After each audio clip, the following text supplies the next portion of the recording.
Why This Movie, a podcast about the movies we love and why we love them. My name is Christopher Allen Maloney. Today I'm speaking with Joe Reeves, a Las Vegas-based visual artist, about his favorite movie, The Jerk, starring Steve Martin.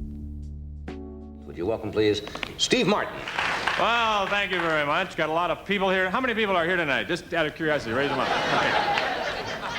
Okay, well, one other question before we start. How many people do not enjoy raising their hand? This is just a curious thing for me. You do not enjoy it. By the late 70s, Steve Martin had turned the world of stand-up comedy on its head. He was selling out large arenas and had become a cultural phenomenon. So when he abruptly quit doing stand-up, it was something of a shock. But he had something else he wanted to do. Movies. He was ready to begin a film career. The Jerk, written by and starring Steve Martin, would be the first move in the next step of his professional life. In the history of motion pictures, only a select few performers have become immortalized by the roles they have portrayed. Consider the Vamp, the Champ, the Tramp, and now the most perfect casting of all, Steve Martin, The Jerk. It was never easy for me. I was born a poor black child. Meet Nathan Johnson. He's poor. You mean I'm gonna stay this color? And he's eager. This is the kind of music that tells me to go out there and be somebody! But Nathan... Let him go. Traveling down that lonely road, seeking fortune. Actual live weight guessing. Take a chance and win something. Finding The new fame. phone book's here! The new phone book's here! Johnson, Nathan R. Sounds like a typical... And learning about love from a perfect master. Making new friends Die, milk babe! with an instinctive flair. He hates these cans! Stay away from the cans!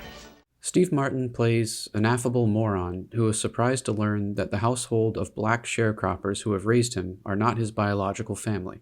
Resolved to strike out on his own and make something of himself, he adopts a dog called Shithead and causes a false alarm fire drill in a motel before getting a job as a gas station attendant and accidentally destroying a church in his travels. He also becomes the random target of an assassination plot before unwittingly inventing an eyeglass adaptation device that leads to great fame and fortune. Sir! Guess what? I fixed them. I was back there thinking, what causes glasses to slip on and off? And it's because when you take them on and off, you're always putting pressure on the frames like this. It causes them to spread. So I put a little handle right here in the center, and it puts the pressure on the bridge where it belongs, just like the tie rods on a 72 Buick. Plus, I put a little nose brake on them here to prevent slippage. Try it. Use the handle. Well, I'll be. It works. Ha! You know, I make a pretty good living selling shit like this. Tell you what, if I can develop this gizmo, I'll split with you 50-50. Okay. He also finds time to meet and fall for Marie Kemble, played by Bernadette Peters. I know we've only known each other for 4 weeks and 3 days, but to me, it seems like 9 weeks and 5 days. The first day seemed like a week, and the second day seemed like 5 days, and the third day seemed like a week again, and the fourth day seemed like 8 days. But the fifth day, you went to see your mother, and that seemed just like a day. But then you came back, and then later, on the sixth day in the evening when we saw each other, that started seeming like 2 days. So in the evening it seemed like 2 days spilling over into the next day, and that started seeming like 4 days. So at the end of the sixth day, on into the seventh day, it seemed like a total of 5 days. And the sixth day seemed like a week and a half. The Jerk was a critical and financial hit upon its release. It can be found on the American Film Institute's 100 Years, 100 Laughs, and Total Films list of greatest movie comedies. This movie is just always resonated with me. Just a guy who's kind of along for the ride in life, and it really took him some wild and crazy places, if you will. Uh, and it's always made me laugh. It's always, no matter what's going on, I watch that movie and I'm brought back to happy, to peace. Did you grow up with it? I saw it on TV for the first time when I was like, I don't know, probably 8 or 9 years old, and just watching TV and happened upon it, and I mean, just what a insane dose of slapstick comedy to somebody at a young age, and just very shticky kind of stuff. And I just immediately fell in love with all the gags in it. The dog, which on the TV airing, the man suggested you name him Stupid. And then Right. a couple of years later, when I saw the uncensored version, I was like, That's that's not the even dog's funnier. name. Yeah. Yeah, that's not. Yeah. It's funny the different things that I didn't realize what the actual dialogue was in certain movies because, like you said, I started out seeing them like on TNT or the Superstation or something. Sure. Yeah. Like I guess The Jerk isn't that bad as far as like profanity and such, but movies like The Big Lebowski or Absolutely. yeah, Yeah. or like I saw Yeah. Fargo for the first time on TNT, Oh. and so much of Steve Buscemi's dialogue was Oh yeah. yeah, like it was dubbed over with a lot less offensive words, but I guess yeah, changing shithead to stupid was probably the only like major change in the movie. There is a couple of very racially insensitive terms right before the Iron Balls McGinty gag. They drop a couple of slurs in reference to some people, and Steve Martin takes offense because of the wonderful family that he has, and so that was the big one there. And then I believe the little kid with the bullshit on with his shirt says bullshit, the one that steals the train. Bernadette Peters also another reason I love that movie. Steve Martin gets he's got all the famous quotes and everything like that, but Bernadette Peters, her timing and just her playing the not necessarily straight man, but the kind of just aloof person who's just caught in that flow. She was brilliant in that movie. Yeah. That Yeah. scene, there's like a really tender scene between the two of them. I think it's when The they're ukulele. I know you belong to somebody new, but tonight you belong to me.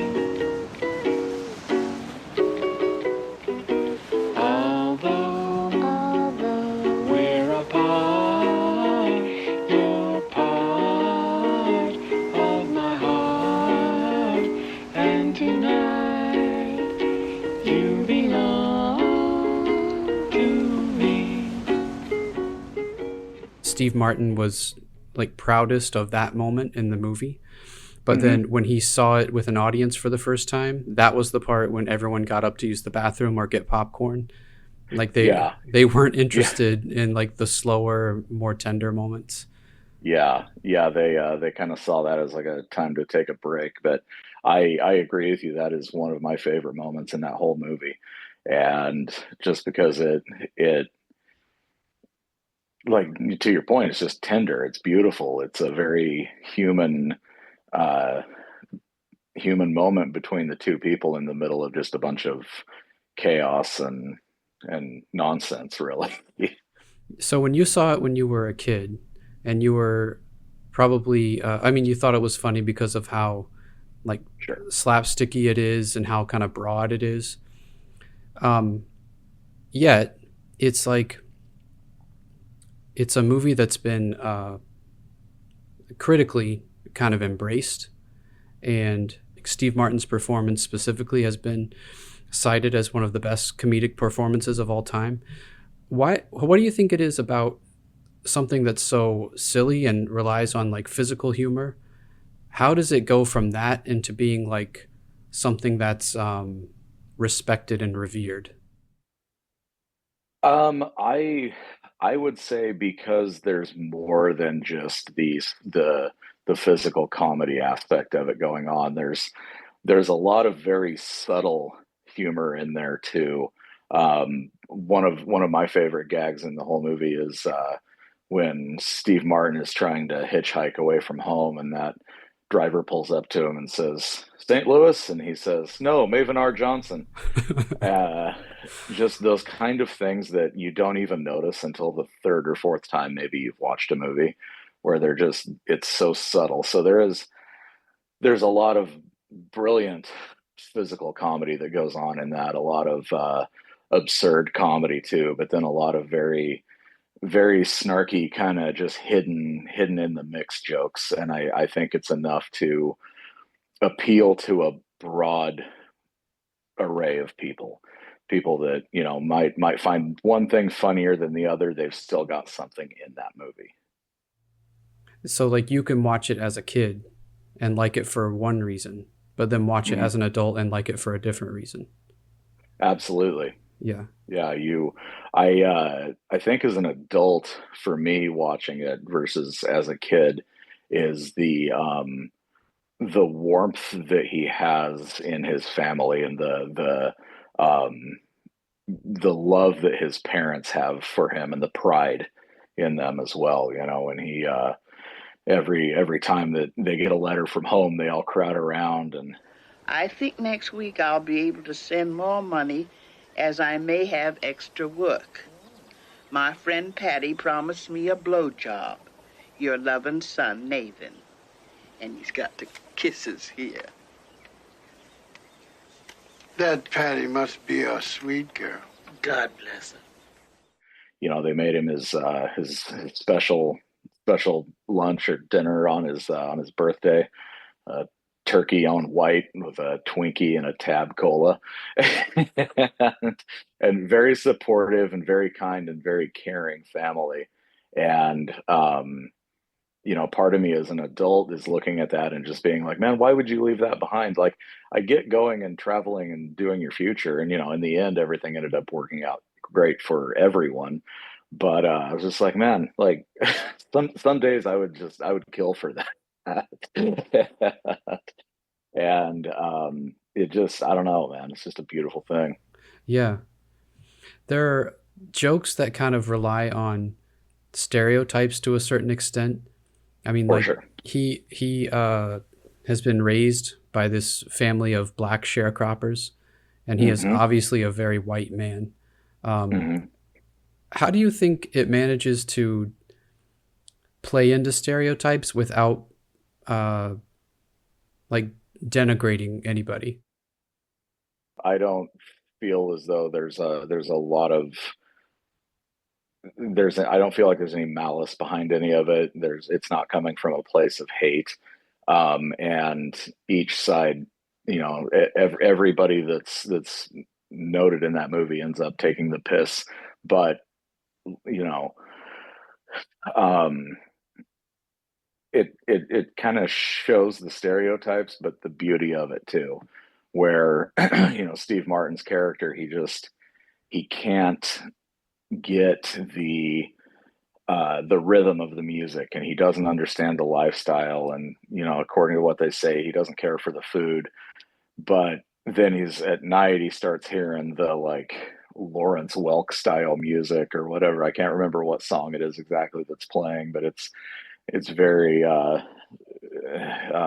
very Caucasian, and he's got it. Then he's got the rhythm, and he's like, if this is out there, imagine what else is out there. And yeah, and I think it also, uh, I don't know, man. It all I just can't get past the point, the thinking of the quote of you mean I'm going to stay this color, as he's crying to his mother on his birthday. And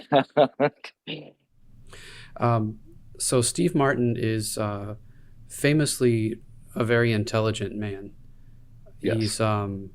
He's known for he has like one of the largest private art collections in the world. He's an accomplished musician and writer. How do you does it ever baffle or confound you that someone like Steve Martin could write this and play it when he's essentially playing like an idiot? No, not at all. I think that he's probably smart enough that he's noticed these qualities in people that would be considered idiots or the jerk, if you will. Uh, that he's noticed the qualities that so many of them have, and then found a way to string them together, but make them charming in the same way. I think that his intelligence probably helps him in that regard, and not to mention his creativity and all of that. But yeah, I don't think that it's something that just anybody could do. And the sequel to that movie, the sequel to The Jerk, really proves that point. What's the? I don't You've know ever about. seen that? No, what's the Oh sequel? yeah, it's The Jerk 2, spelled Too. It It's very clever. yeah, very clever title. I watched it once and I just wasn't feeling it, and Who's in it? I can't even tell you. I don't remember. I'd have to look it up right now. But yeah, it came out in the mid '80s. I want to say maybe like in the first half of the '80s, towards the mid. But yeah, Oh, okay. So The Jerk yeah. 2 is a television movie. Oh, it was a television movie. Okay. Yeah. Um, it looks like maybe Mama and Papa Johnson returned. But other than Yeah, I that, believe. Yeah, I think I remember them being in that. okay, so there's someone else playing Navin Johnson, Mark Yeah. Blankfield. Yes. Oh man, that's what a horrible idea. Nathan, you're a soft-hearted guy, and the world can be cruel. But no matter what anyone says, you're nobody's fool. Nathan, if you're good in your heart and you're true to your friends, then no matter what may go wrong, it works out in the end.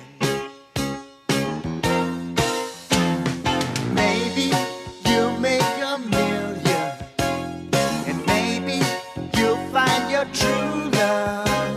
But Nathan, whatever you do, I'm rooting for you. 'Cause there's something of me in you, and I hope all your dreams will come true. And no matter whatever you do, just keep being you. Just keep being you. Just keep being Nathan. Like I said, I remember seeing it once quite a while ago, and was just like, I'm just going to pretend like that didn't happen. Yeah, that's probably for the best. Yeah. Okay. Yeah, The Jerk 2. Wow. Okay, I didn't know about that. I read that Steve Martin was kind of wanting to go for something like Dostoevsky's. I think it's called The Idiot. Yes. So, what do you think? Is there a message behind this movie? Are there like underlying themes besides the good time? If so, what are they? I think the underlying themes of this movie would probably be a mixture of like just what happens when you kind of just go with the flow of life. And I have you ever heard the thing about the people talking about the title of the movie, whether it refers to him or the situation? No. Oh, so there's a big conversation had amongst people that love this movie, that is the jerk being the title, is that referencing Steve Martin, who is a jerk, is just, or is it referencing the situations where life is just jerking him from one place to another? And I've always kind of found that to be something to think on myself is like, well, I feel like it's somewhere in the middle, possibly even both, because he even refers to himself as a jerk in the movie at least once. And so it's just kind of, for me, it's like watching somebody just give in to life and just be like, all right, where's it going to take me? I'm going to set out on my own. I'm going to leave what's comfortable, and I'm going to go out and I'm going to see the world and see what I can find, and then just letting what happens happen. And I find a real romanticism in that. Mm-hmm. Do you see life And that way? I try. I definitely like to let myself go in the situation and kind of just go where the flow takes me, instead of trying to fight for certain things or hold on to things that may not be, making me happy or whatever, and just kind of see where it takes me. And so maybe this movie speaks to me in that level, in that regard too. So there's like a wisdom to the jerk character. Yeah, I guess you could say that, which is a kind of a beautiful irony. Yeah, I remember someone who graduated high school a few years ahead of me. We had the yearbook of the upperclassmen, and her quote was, "Only dead fish go with the flow." And I wonder about that. I think about that sometimes. Yeah. But then I think, but then it does seem like some people who have kind of embraced the idea of going with the flow do have like kind of a peaceful existence and like a centeredness that I kind of envy. So I think that's something I'm trying to personally figure out for myself, like where I land on that. If I should be like inciting things and directing things, or just kind of seeing where I get blown around like a feather.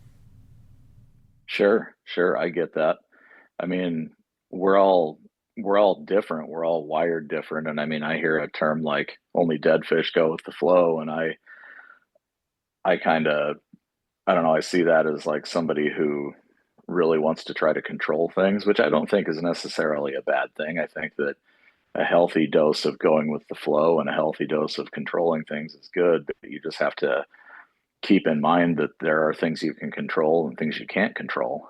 And um, getting upset and kicking Iron Balls McGinty in the iron balls and hurting your foot, even though he greatly deserved it in that scene. Um, you can control that. He could have not hurt his foot, but then other certain things, the guy taking shots at him and all that, he had no control in that. He just did the best he could and got out of Dodge. But what do you think the jerk says about the idea of family? I think that it really showcases that there's, if you have a good loving support system, you can always go back to it, because he always knew that his family was back there. He could go back to that life at any moment, but he kept pushing forward and kept going on and seeing what life brought him. And after the invention of the optograph, it brought him fame and fortune. And then, the spoiler alerts on anybody that hasn't seen the film, but he, by the end, when he ended up bankrupt because everybody went cross-eyed, he went back home, back to his family, and had found a whole new way of life, and they had upgraded their lives, and everybody was for the better. Did you know this was one of Stanley Kubrick's favorite movies? Yeah, which I've found kind of interesting about that, because you look at his body of work and there's nothing in there that you could say like, nope, oh nothing yeah, at all. he loved the jerk. Yeah. Absolutely not a single thing. Right. But yeah, I mean, I guess you don't have to emulate something to appreciate it, but yeah, I think even like I would have liked to have sat down and talked to him about it. I know, right? Yeah, even like super intense creative geniuses have like a silly side. Oh, for sure. I mean, you'd have to. Imagine being stuck in like that mode all the time. Yeah. Yeah, I think having some kind of silly outlet would be important. Thank you for this conversation. Yeah, I've man. actually only seen The Jerk once, so it Ah, makes me want to. I'm kind of going by memory on this, but I need to go back mhm. and watch it. Yeah, for sure. Yeah, I mean, it's one of those movies that if you've seen it once, you've definitely seen it, but it's got its perks to watching over again too. And for anybody that hasn't seen it recently or hasn't ever seen it, I would highly recommend it just for a if for nothing else, a quick brain break from everything. Yeah, brain breaks are important. Yes, they are.